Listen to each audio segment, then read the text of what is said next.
Shalom, saudara yang dikasih Tuhan, kita masih membahas tentang khotbah di bukit. Bulan depan, bulan April kita masuk kepada pembahasan kitab lain. Tapi mari kita melanjutkan pembahasan kita di dalam Matius pasal yang ke-6 ayat 25 sampai ayat yang ke-34. Ini adalah lanjutan dari khotbah di bukit, yaitu tentang kekhawatiran atau kekhawatiran. Mari kita buka Alkitab kita, Matius pasal 6 ayat 25 sampai ayat 34, yang sudah dapat katakan amin. Baik, kita akan gantian membaca, ayat ganjil saya baca, ayat genap saudara baca. Demikian firman Tuhan. Karena itu aku berkata kepadamu, janganlah khawatir akan hidupmu, akan apa yang hendak kamu makan atau minum, dan janganlah khawatir pula akan tubuhmu, akan apa yang hendak kamu pakai. Bukankah hidup itu lebih penting daripada makanan, dan tubuh itu lebih penting daripada pakaian?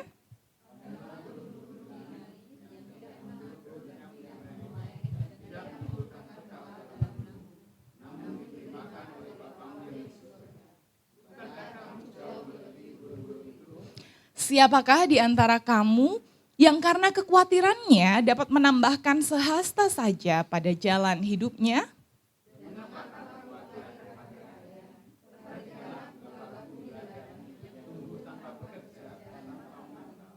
Namun aku berkata kepadamu, Salomo dalam segala kemegahannya pun tidak berpakaian seindah salah satu dari bunga itu.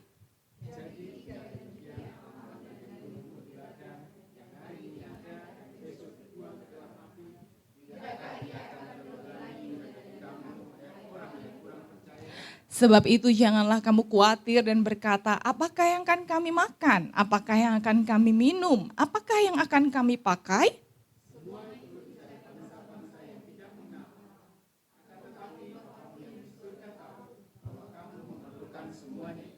Tetapi carilah dahulu kerajaan Allah dan kebenarannya, maka semuanya itu akan ditambahkan kepadamu.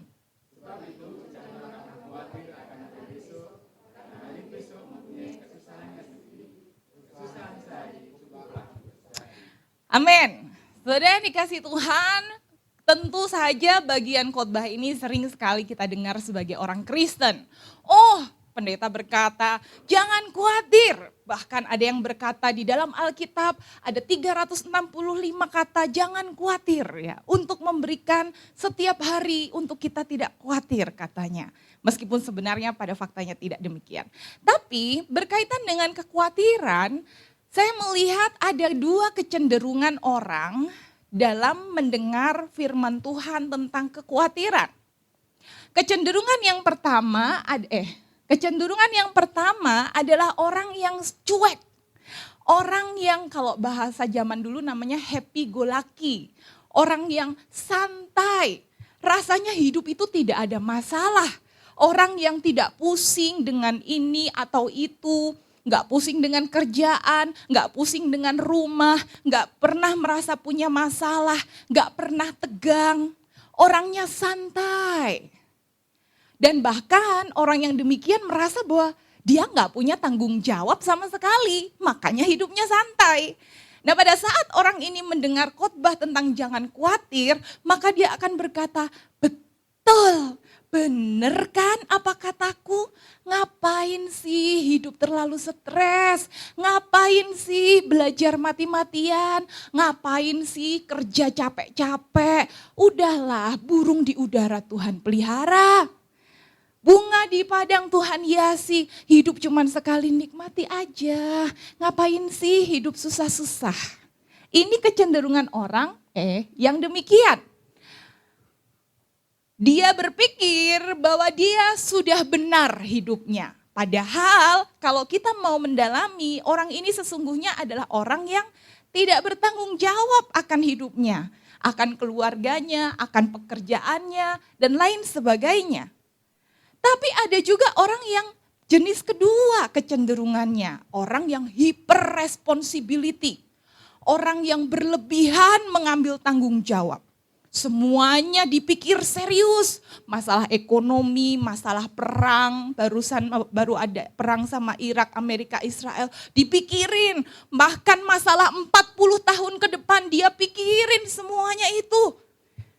Dia merasa punya tanggung jawab untuk semuanya. Orang ini waktu dengar firman tentang jangan khawatir, mungkin dia akan merasa bersalah. Aduh iya, aku kok khawatir ya. Dia merasa ditegur oleh Tuhan dan dia mulai khawatir. Karena dia tidak bisa tidak khawatir ya. Jadi dia sangat khawatir gitu.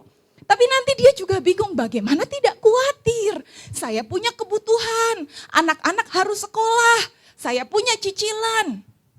Maka dia mendapat kesimpulan, ya mungkin ayat ini hanya berlaku pada masa Yesus. Tapi masa sekarang tidak relate. Apalagi dengan segala tuntutan zaman, ini enggak relate. Kalau saudara kecenderungan yang pertama, saudara akan terus melanjutkan mendengar firman Tuhan, tapi tidak akan benar-benar diubah karena saudara merasa sudah benar hidupnya. Atau saudara kalau kecenderungan yang kedua, saudara tetap akan mendengar firman Tuhan, tapi saudara juga tidak benar-benar mendengar firman Tuhan karena saudara merasa tidak relate dengan firman Tuhan. Atau saudara punya kecenderungan seperti saya berkaitan dengan kekhawatiran. Beberapa bulan, 1 bulan yang lalu ya kalau nggak salah, rumah di tempat kami tinggali itu banjir. Jadi kamar mandi kami di lantai 2 airnya itu menggenang. Lalu kita mencari dari YouTube, oh pakai soda api. Kami beli soda api, kami kasih, mulai surut tapi berapa lama kemudian menggenang lagi. Tidak khawatir, ya tenang. Kita pasti ada jalan, ya kan? Kita mulai cari cara lagi, oh mungkin pakai sodok gitu. Tapi tetap tidak berfungsi, masih tetap menggenang. Tapi tetap tidak khawatir, ya sudah. Apalagi saya mempersiapkan khotbah kekhawatiran sudah beberapa bulan sebelumnya, ya sudah tidak khawatir. Lalu mulai kita undang tukang, saudara. Tukang datang, lalu menggunakan alat yang pertama, masih tidak berhasil, masih airnya menggenang. Tidak khawatir saudara, ini hamba Tuhan ya, tidak khawatir.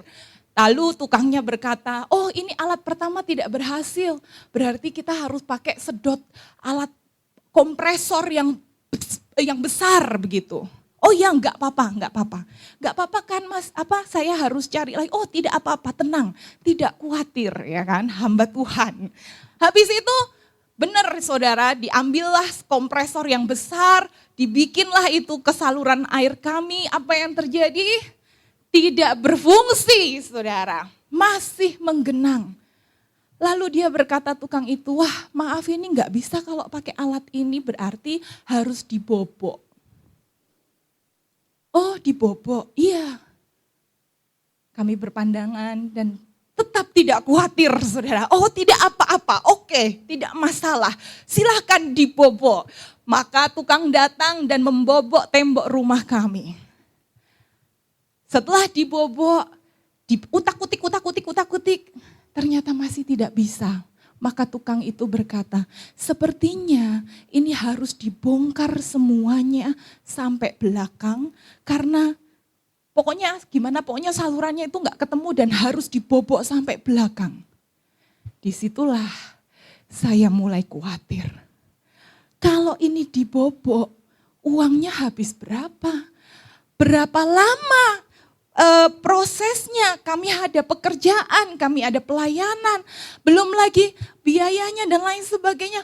Wah, pada saat itu terjadi, saya mulai khawatir. Kami berdiskusi, kami sharing, kami curhat, mengeluarkan emosi kami, dan kami berdoa. Dan apa yang terjadi? Singkat cerita, ternyata tukangnya dikasih hikmat sama Tuhan untuk pakai besi. Nggak tahulah saya bagaimana ceritanya. Intinya adalah tidak jadi dibobok sampai belakang. Dan akhirnya selesai pada hari itu juga saya bersyukur kepada Tuhan. Tapi saya merenung, Tuhan, saya merasa gagal di titik terakhir dari ujian saya dalam tanda petik.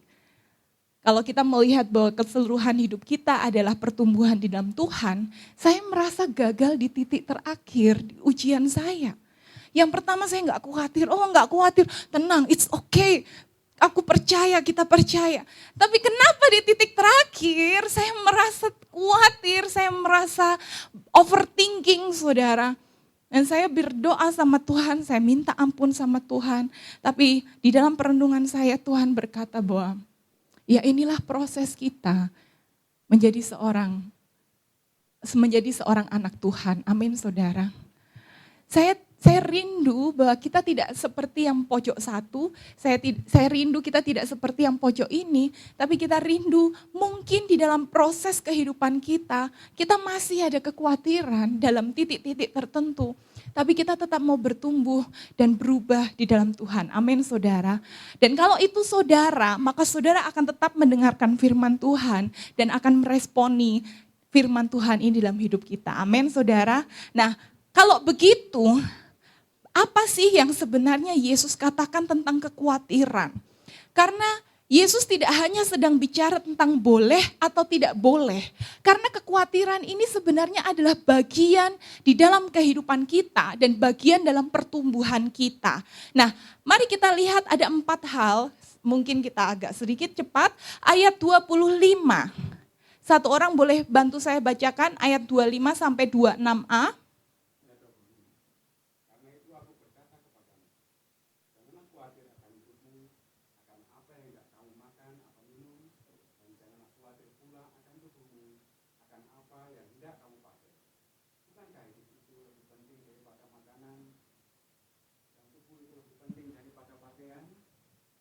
Pandanglah burung-burung di langit yang tidak menabur dan tidak menuai, dan tidak mengumpulkan bekal dalam lumbung, namun diberi makan oleh Bapamu yang di surga.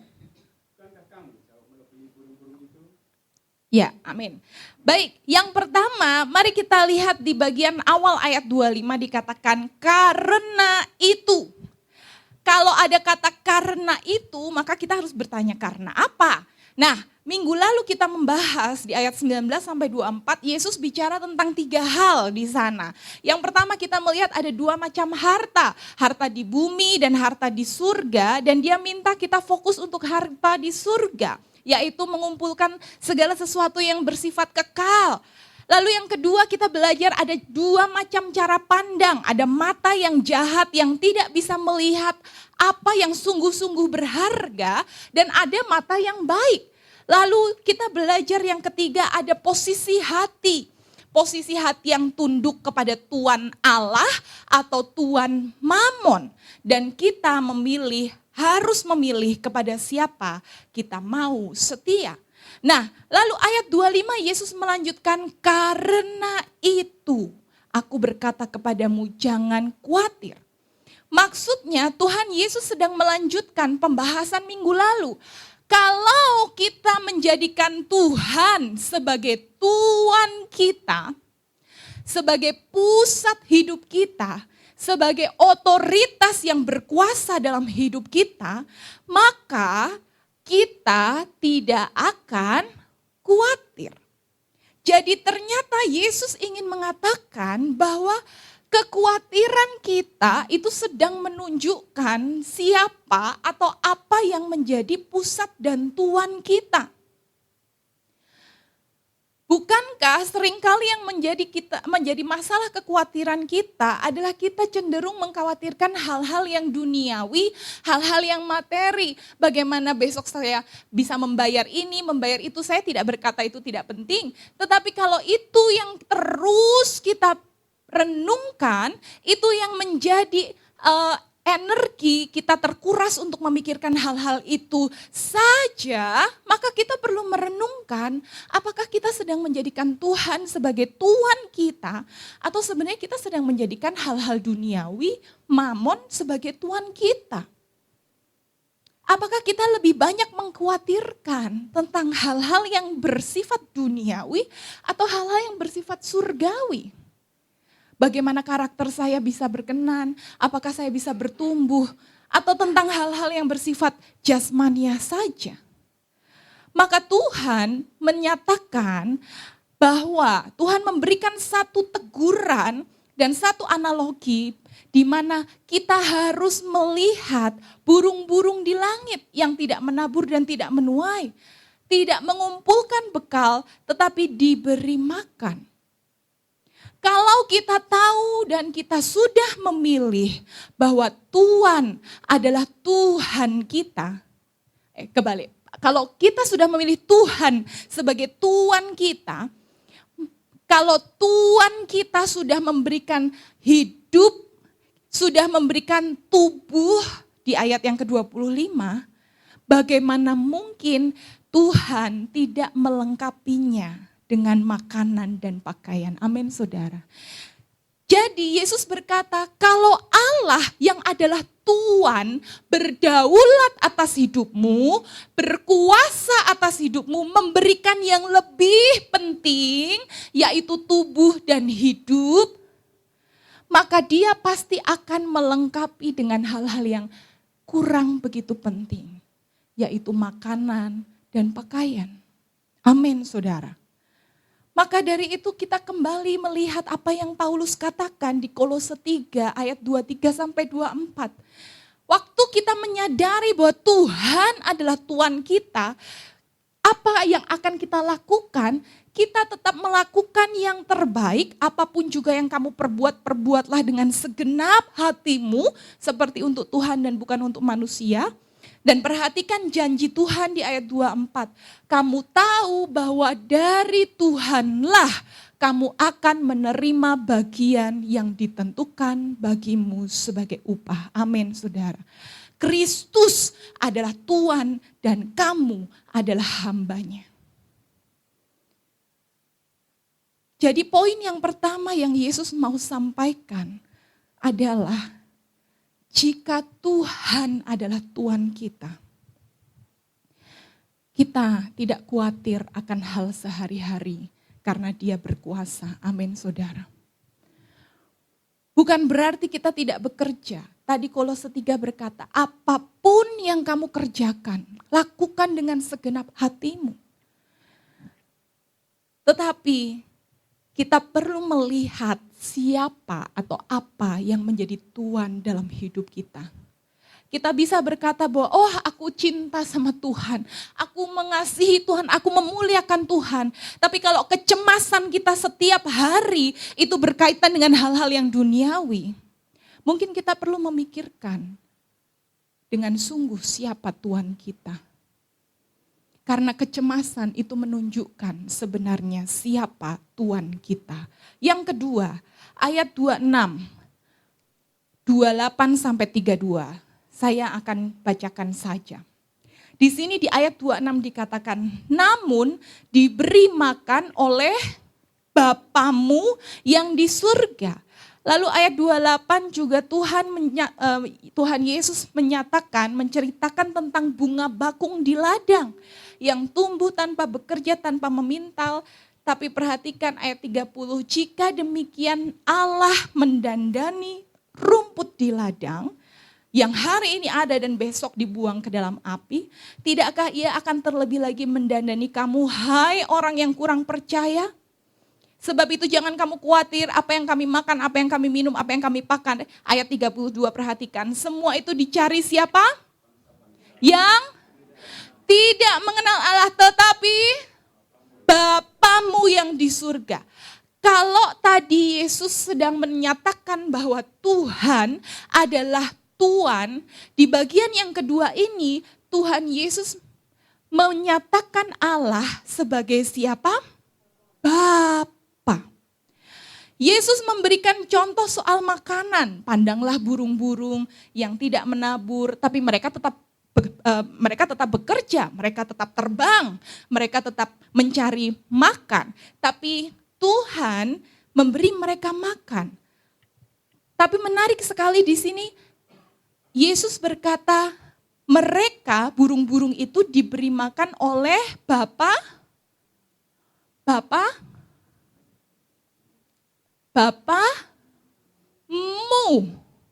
Bapamu Bapamu yang di surga.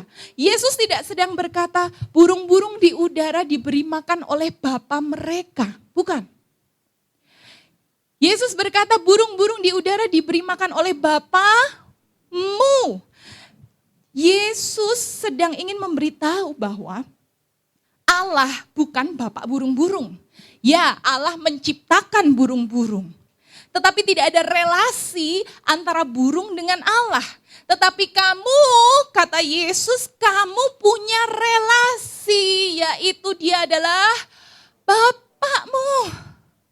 Kalau tadi Yesus berkata Tuhan adalah your master, sekarang Tuhan adalah your father. Amin, saudara. Sehingga kekhawatiran kita sebenarnya menunjukkan seberapa dalam relasi kita dengan Tuhan sebagai Bapa. Karena di ayat 32 berkata, semua itu dicari orang-orang yang tidak mengenal Allah. Kalau kita tidak mengenal Allah sebagai Bapa kita, maka kita akan ada kecenderungan untuk jatuh di dalam berbagai-bagai kekhawatiran. Kalau Allah adalah Bapa kita, Yesus berkata, karena itu janganlah kamu khawatir. Bahkan waktu saya baca ayat 28, Yesus kayak sedang bercanda gitu kan. Bukankah kamu jauh lebih berharga daripada burung-burung? Bukankah kamu jauh lebih berharga daripada bunga-bunga? Ayolah, come on, please. Kamu tuh anak-anak Allah yang hidup. Maka Tuhanmu yang menyediakan kebutuhan burung-burung, yang menyediakan keindahan buat bunga, Dia juga pasti akan menyediakan kebutuhan kita. Amin, saudara. Ayolah, kamu tuh adalah anak-anak Tuhan yang hidup. Dan kamu takut bahwa Tuhan mengasihimu. Karena di ayat 32, Yesus sekali lagi menyatakan segala kekhawatiran yang berkaitan dengan hal-hal materi, apa yang kamu makan, apa yang kamu minum, apa yang kamu mau pakai, itu menandakan bahwa sebenarnya kita tidak benar-benar punya relasi dengan Tuhan. Yesus menyebut mereka sebagai bangsa-bangsa yang tidak mengenal Allah.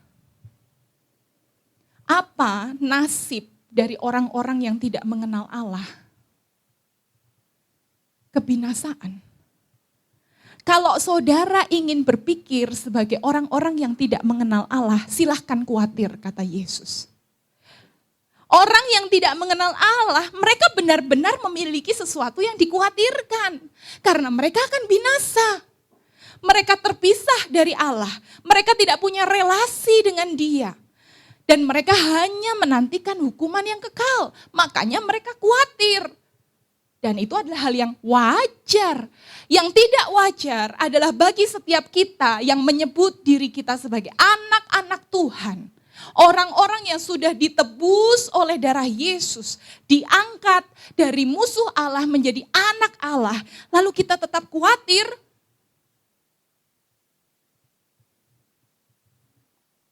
Apakah kita benar-benar punya relasi dengan Bapa? Karena pada saat kita hidup di dalam kekhawatiran, kita sedang menunjukkan bahwa kita tidak ada relasi dengan Tuhan. Pada saat kita hidup di dalam kekhawatiran, kita sedang berkata bahwa aku tidak percaya bahwa Allah itu Bapa saya. Saya tidak percaya bahwa Allah mengasihi saya. Saya tidak percaya bahwa Allah memelihara saya. Dan ini adalah sesuatu hal yang serius di hadapan Tuhan. Maka dari itu kalau Tuhan adalah Bapa kita, seharusnya kita tidak khawatir akan hal-hal sehari-hari karena Dia mengasihi saudara dan saya. Maka dari itu di Matius pasal 7 di ayat yang ke-11, Yesus kembali menekankan, kalau kamu yang jahat tahu memberi pemberian yang baik kepada anak-anakmu, apalagi Bapamu yang di surga. Sebuah hak istimewa buat orang Kristen, buat orang yang percaya Yesus, yang tidak dimiliki oleh orang-orang yang belum mengenal Tuhan, dan semoga mereka mengenal Tuhan, adalah relasi kita dengan Allah sebagai Bapa. Amin, saudara. Jadi, yang pertama kita tahu bahwa Allah adalah Tuhan kita yang berkuasa. Tapi yang kedua, kita juga tahu bahwa Allah yang berkuasa itu juga adalah Bapa kita yang mengasihi kita. Amin, saudara. Maka dari itu di ayat ke-27, Yesus memberikan sebuah penekanan. Di dalam pasal 6 ayat 27, Yesus berkata demikian. Siapakah di antara kamu yang karena kekhawatirannya dapat menambahkan sehasta saja pada jalan hidupnya? Waktu Yesus sudah menjelaskan, hei kamu anak-anak Tuhan, pengikut Yesus, murid-murid Yesus, ingat khotbah di bukit ini bukan untuk orang umum, tapi hanya murid-murid saja. Kamu tahu bahwa Allah adalah Tuhanmu, kamu tahu bahwa Allah adalah Bapamu. Jadi kenapa kamu masih khawatir? Karena kekhawatiran itu tidak memberi manfaat apapun. Yesus bilang, siapa sih yang karena khawatir bisa menambahkan satu hasta saja, sedikit saja dalam jalan hidupnya? Yesus ingin berkata bahwa kekhawatiran itu justru membuat kita tidak produktif. Kekhawatiran itu justru membuat kita tidak ngapa-ngapain. Orang yang khawatir, dia adalah orang yang hanya duduk dan memikirkan, wah nanti kalau saya usaha ini bagaimana ya, kalau nanti saya bangkrut bagaimana, nanti kalau saya nanti kejeglong gimana, ya udahlah saya nggak usah ngapa-ngapain.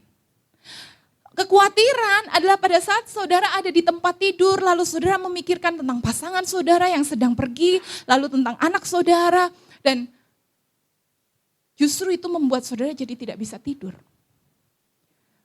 Orang yang tidak bisa tidur, terganggu kesehatannya, bahkan secara biologi, maka dia akan membawa kepada kekhawatiran, stres kronis yang akhirnya justru memperpendek usia. Yesus sedang ingin berkata kayak, oke lah, kalau kamu mau khawatir silahkan khawatir, tapi emangnya kamu dapat apa sih gitu loh.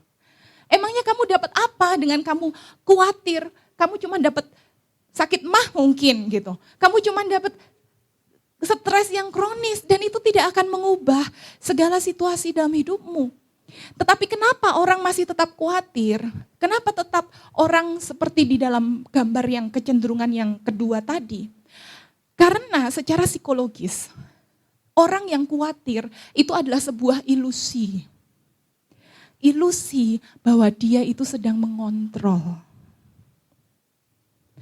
Pada saat saudara memikirkan tentang A, B, C, D, E, F, G, di dalam psikologis saudara, saudara itu seperti sedang mengontrol semuanya.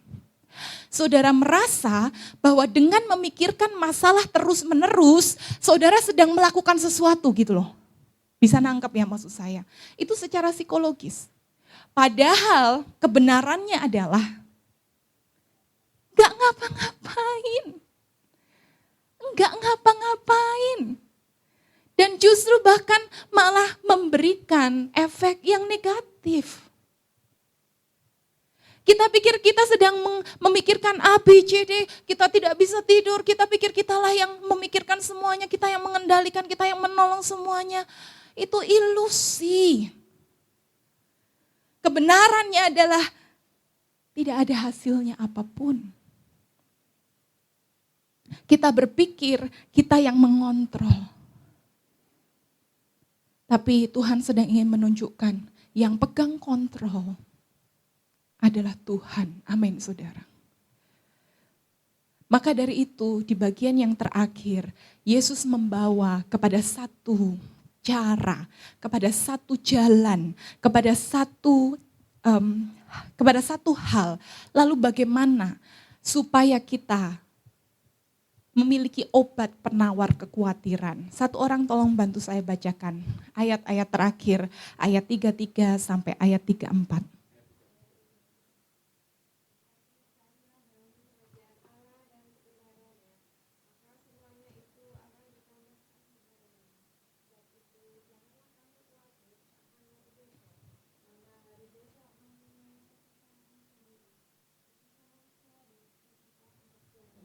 Amin.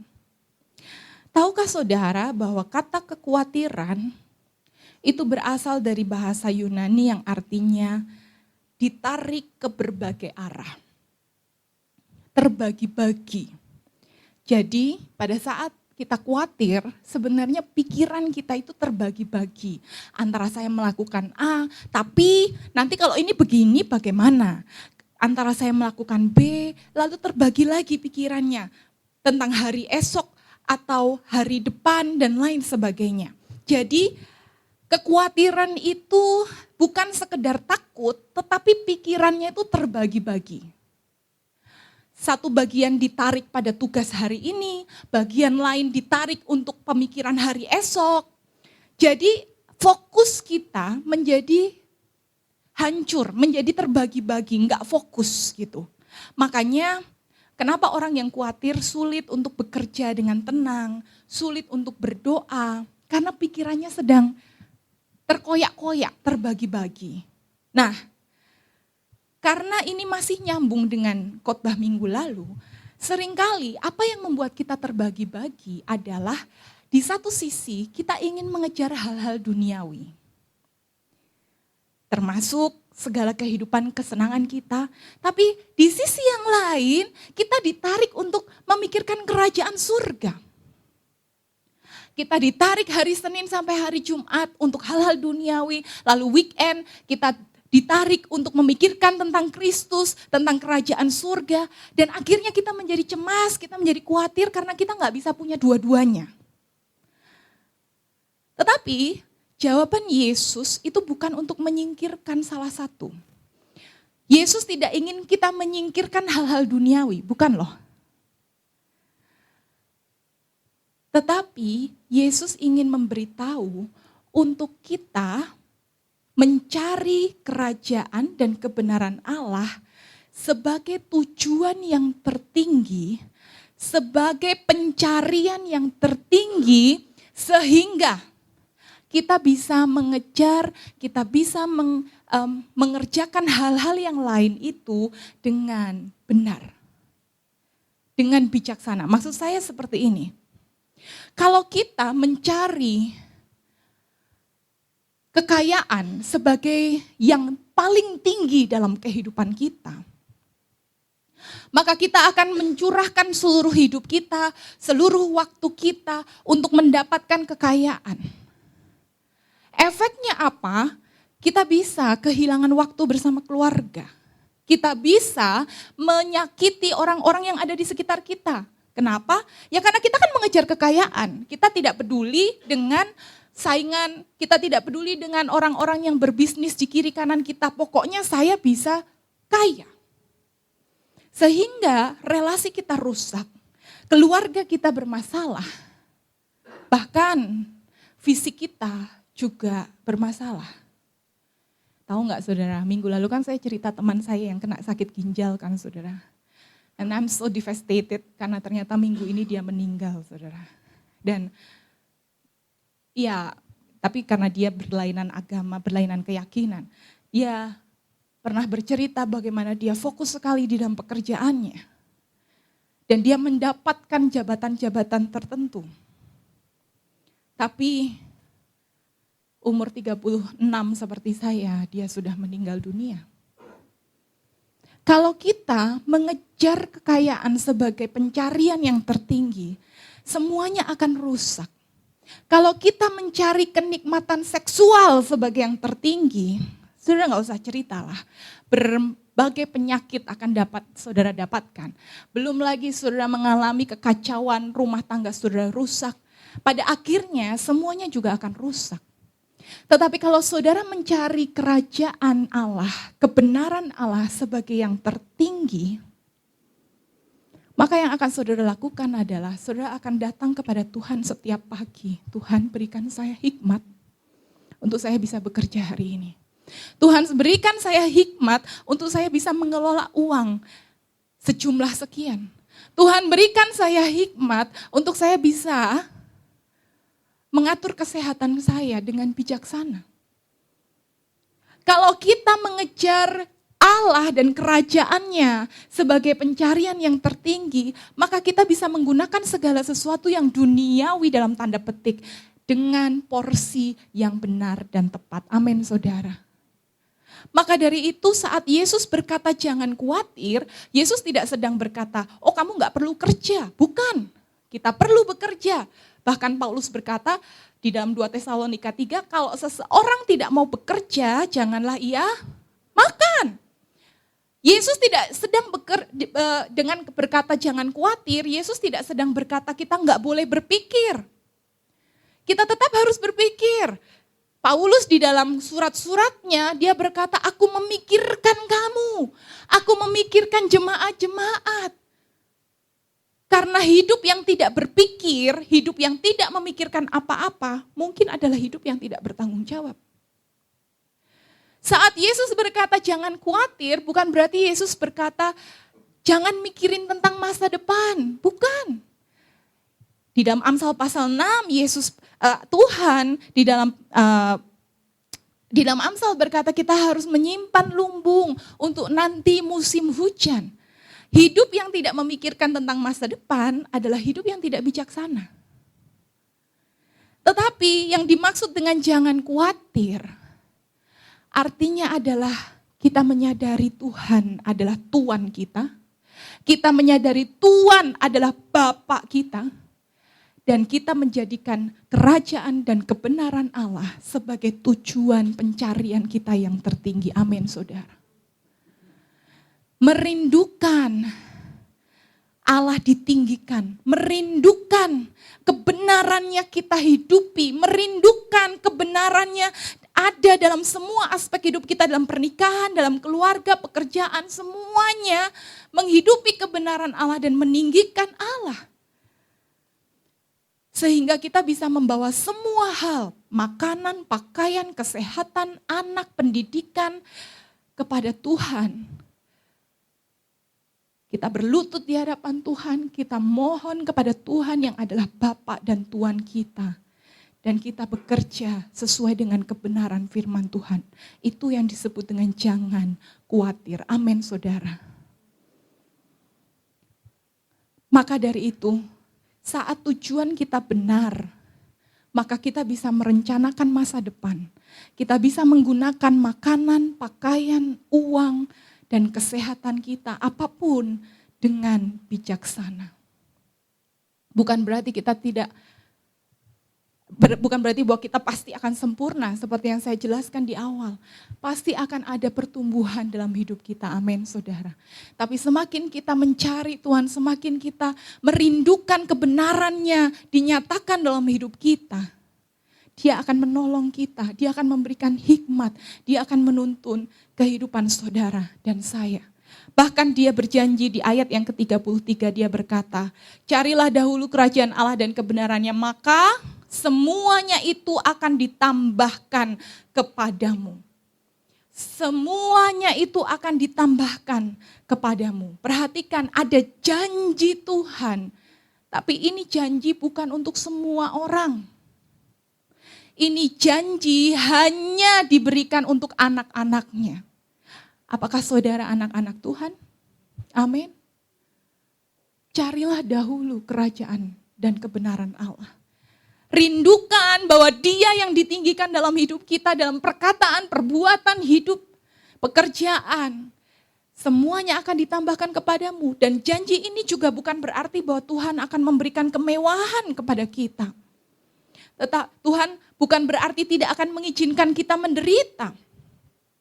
Tetapi Tuhan berjanji dengan dikatakan semuanya itu ditambahkan kepadamu. Artinya adalah dia berjanji memberikan yang kita perlu sebanyak yang dia pandang baik. Amin saudara.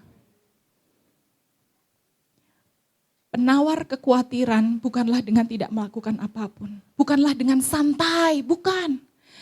Tetapi dengan mencari hal-hal yang utama terlebih dahulu. Yaitu kerajaan Allah dan kebenaran Allah. Itulah mengapa di ayat yang ke-33 menjadi satu penutup yang begitu indah. Carilah dahulu kerajaan Allah dan kebenarannya, maka semua akan ditambahkan kepadamu. Tapi Yesus memberikan additional, kalau surat itu PS gitu. Kalau surat itu ada tambahan NB. NB-nya itu di ayat 34. Sebab itu janganlah kamu khawatir akan hari besok, karena hari besok mempunyai kesusahannya sendiri. Kesusahan sehari cukuplah untuk sehari. Waktu saya baca beberapa komentari, penafsir itu berkata begini, mungkin Yesus waktu ngomong ayat 34 tuh lagi sambil nyengir gitu. Karena kalau dari tadi Yesus memberikan alasan-alasan teologis, Allah adalah Tuanmu, Allah adalah Bapamu, carilah dahulu kerajaan Allah, maka di ayat 34 itu Yesus realistis, saudara. Yesus itu realistis sekali, dia tahu bahwa dalam hidup kita, pasti kita akan khawatir. Oh iya, Yesus realistis. Dan saya bersyukur saya punya Tuhan yang realistis. Dia tahu bahwa kita pasti akan mengalami kekhawatiran, tapi Tuhan bilang, kalau kamu khawatir, kalau bagaimanapun kamu mungkin akan khawatir, tapi kalaupun kamu khawatir, Yesus bilang, batasi untuk hari ini saja. Amin, saudara. Kesusahan sehari cukup untuk sehari. Karena bukankah besok ada anugerah yang baru? Bukankah besok Ratapan 3 ayat 22 dan 23 berkata, tak berkesudahan kasih setia Tuhan selalu baru setiap pagi. Bukankah setiap hari ada anugerah yang baru yang Tuhan berikan buat kita? Ada kasih karunia yang baru buat setiap kehidupan kita. Maka dari itu, kalaupun kita mengalami kekhawatiran, mari kita datang kepada Tuhan. Berlutut di hadapan Tuhan, mengingat kembali siapa Dia dalam hidup kita. Mengatur ulang lagi prioritas kita. Mungkin kita ada pengaturan prioritas yang sudah tidak tepat sehingga kita dipenuhi dengan kekhawatiran. Tetapi ada janji Tuhan yang begitu indah dalam setiap hidup umatnya, dalam setiap hidup anaknya. Saya mau menutup dengan 2 kisah. Sekali lagi, Yesus saat berbicara tentang uang, materi, dan kekhawatiran, Yesus tidak sedang berbicara tentang jumlah. Ada 2 kisah untuk saya menutup khotbah pada pagi hari ini. Kisah yang pertama adalah seorang yang namanya Alfred Nobel. Alfred Nobel adalah seorang penemu 355 penemuan dipatenkan oleh dia. Salah satu penemuan yang paling spektakuler adalah dinamit. Jadi kalau saudara tahu ada bom-bom, rudal-rudal, itu awalnya dia yang menemukan. Dia mendapatkan kekayaan yang begitu besar karena penemuannya begitu banyak. Tetapi apa yang terjadi sepanjang hidupnya Nobel menderita berbagai masalah kesehatan, terutama sakit kepala dan pencernaan kronis. Saudara tahu kenapa? Karena stres dan khawatir. Dia khawatir karena penemuannya ternyata berbahaya buat umat manusia. Dia khawatir karena banyak orang yang menjadi musuhnya dia. Dia khawatir dan dia tidak bisa tidur setiap hari. Sampai akhirnya dia memutuskan untuk menebus kesalahannya dengan cara membuat yayasan Nobel. Dan kalau saudara tahu, dia memberikan hadiah, dia memberikan uang dalam jumlah yang besar buat tokoh-tokoh. Makanya ada hadiah Nobel. Itu dia yang memulai karena dia merasa dia mau membayar kesalahannya. Dia keluarkan semua uangnya, dia kasih kepada banyak orang. Tapi apa yang terjadi di dalam catatan sebelum dia meninggal, dia berkata, aku berencana meninggal dengan memberikan semua uangku untuk orang-orang umat manusia. Tapi aku khawatir bahwa aku tidak bisa menghasilkan perdamaian di dalam umat manusia. Maksudnya apa, saudara? Kekhawatiran bukan masalah tentang punya atau enggak punya uang. Kekhawatiran bukan masalah saudara dermawan atau tidak dermawan. Kekhawatiran adalah siapa yang menjadi pusat dalam hidup kita. Apa yang kita cari di dalam hidup kita. Amin, saudara. Maka dia menulis juga, worry is the worst stomach poison. Kekhawatiran adalah racun perut yang paling parah. Dan dia meninggal karenanya. Tapi kisah yang kedua adalah seorang yang namanya Karen Leverty. Karen Leverty ini adalah seorang perempuan yang kerjanya di dunia malam. Tapi pada saat dia mengikut Yesus, dia meninggalkan pekerjaannya. Lalu dia berpikir, apa yang aku bisa lakukan ya? Dia bisa main gitar. Lalu dia buka les gitar. Tapi waktu dia mengajar les gitar, muridnya cuma 3 orang. Pendapatannya tidak mencukupi untuk dia bayar sewa rumah, dia punya cicilan, dia nggak bisa cukup uangnya. Dia pakai tabungan-tabungannya, tapi tabungan itu juga menjadi habis. Sementara tagihan-tagihan masih harus dibayar. Ada godaan untuk dia kembali lagi ke dunia malam. Tapi dia berkata, Tuhan, aku sudah ambil keputusan. Dan aku mau mengikut Engkau. Malam hari itu di saat dia penuh dengan pemikiran dan tagihan-tagihan surat-surat yang harus dia bayar. Dia pergi ke ibadah doa. Makanya saudara saya ajak untuk ikut ibadah doa ya. Dia pergi ke ibadah doa dan malam hari itu pendeta mengajar tentang Matius pasal 6. Lalu dia baca ayat 33, carilah dahulu kerajaan Allah. Dia merasakan damai sukacita. Dia merasa bahwa ya aku mencari kerajaan Allah dan kebenarannya. Aku tidak tergoda untuk kembali ke dunia malam. Aku mencari kerajaan Allah dan aku percaya bahwa semuanya akan ditambahkan. Jadi dia pulang ke rumahnya. Dia merenung lalu dia ambil gitarnya. Lalu karena dia merasa bersukacita dengan ayat ini, lalu dia membuat satu lagu. Lagunya berbunyi seperti ini.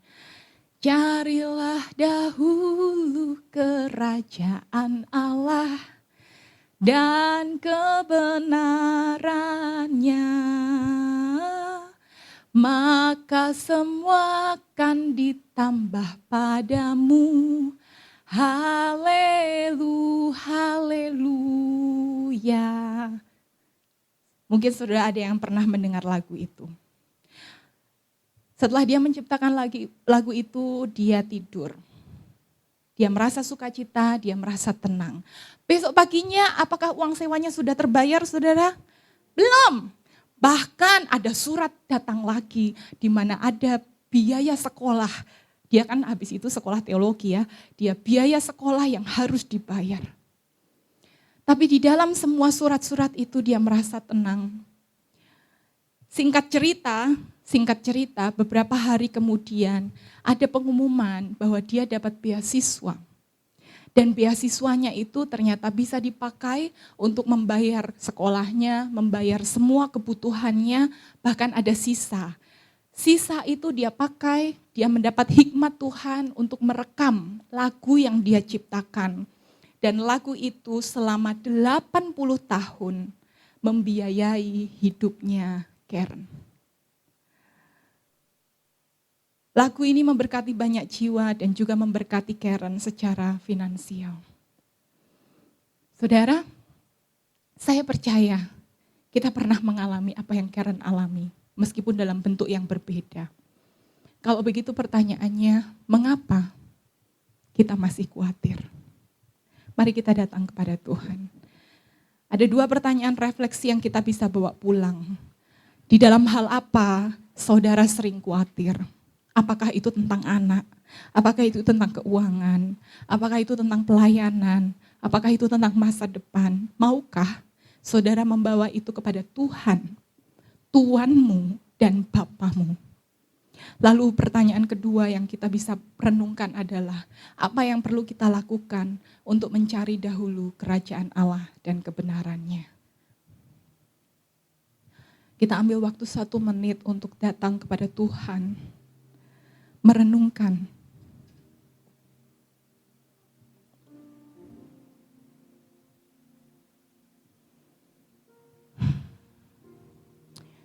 Adalah sebuah hak istimewa untuk kita bisa ada di tempat ini. Menjadi anak-anak Tuhan. Tapi sayang sekali, tidak banyak yang menyadari betapa indahnya hidup di dalam Tuhan.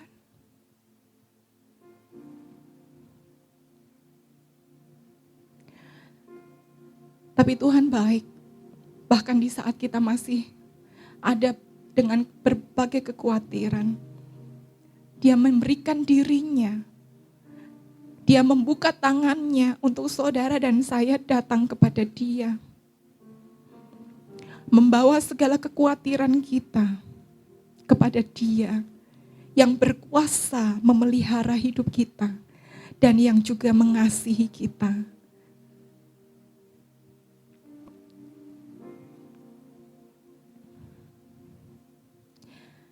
Sembari kita mempersiapkan hati kita untuk menerima perjamuan kudus. Bapa di surga, pagi hari ini kami datang di hadapan-Mu. Kami bersyukur bahwa kami adalah anak-anak Tuhan yang sudah ditebus, yang sudah dipulihkan relasinya oleh karena pengorbanan Yesus Kristus di kayu salib dan kebangkitannya. Tuhan, tolong kami untuk melihat bahwa Engkau adalah Tuhan kami. Engkau adalah Bapa kami. Dan kami mau menjadikan kerajaan-Mu dan kebenaran-Mu sebagai tujuan hidup kami yang tertinggi. Tuhan, tolong setiap kami. Biarlah kami mau bertumbuh di dalam firman-Mu. Bertumbuh di dalam pengenalan akan Engkau. Bertumbuh di dalam ketundukan akan Engkau. Layakkan setiap kami untuk menerima tubuh dan darah-Mu Tuhan. Melalui sakramen perjamuan kudus pagi hari ini. Menjadi peringatan bahwa hidup kami adalah hidup yang sudah dibayar lunas oleh Tuhan. Bahwa hidup kami adalah hidup yang sudah diangkat oleh Engkau sebagai anak-anak-Mu. Terima kasih Tuhan. Biarlah Engkau meteraikan setiap firman-Mu dalam hidup kami. Di dalam nama Yesus, kami siap untuk menerima tubuh dan darah-Mu. Dalam nama Yesus, amin.